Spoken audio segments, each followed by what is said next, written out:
Most furniture companies try to make buying furniture easier. IKEA did the opposite. They made customers walk through a maze, pick up heavy boxes themselves, and even assemble their own furniture. And somehow, that made them one of the biggest furniture companies in the world. This is the story of how IKEA changed the way the world buys furniture. IKEA was founded in 1943 by a 17-year-old Swedish entrepreneur named Ingvar Kamprad. At the time, he wasn't selling furniture. He sold pens, wallets, picture frames, anything he could deliver cheaply to customers in rural Sweden. The name IKEA actually comes from his initials, Ingvar Kamprad, and the farm and village he grew up in, Elmteryd and Agunnaryd. But in 1948, he made one decision that changed everything. He started selling furniture, mostly handmade, and only available to wealthy households. So Kamprad had a bold idea. What if furniture could be affordable for everyone? Instead of opening expensive showrooms, he used catalogs. Customers ordered furniture by mail. This allowed IKEA to sell at lower prices than competitors, and customers loved it.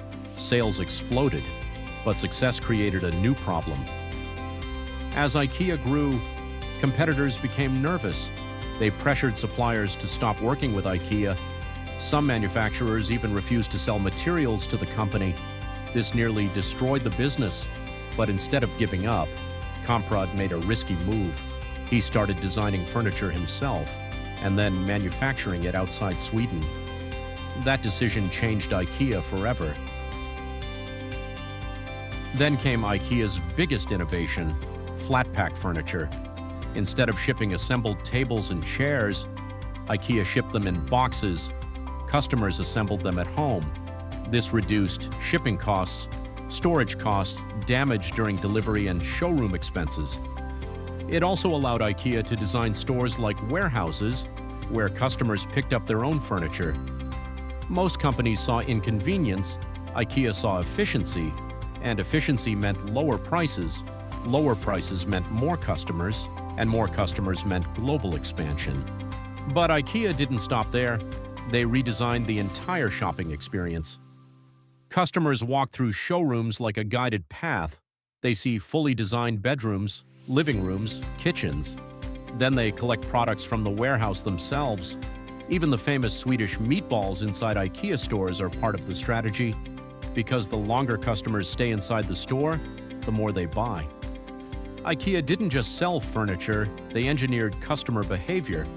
Today, IKEA operates in more than 60 countries, serves hundreds of millions of customers every year, and generates tens of billions of dollars in revenue annually. But perhaps more impressive than its size is its consistency.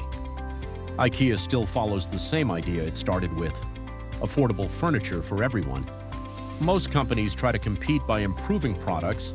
IKEA competed by redesigning the system behind the product.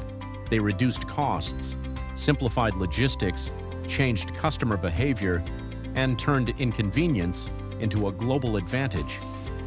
That's how IKEA transformed the furniture industry forever. Don't forget to subscribe our channel for more updates.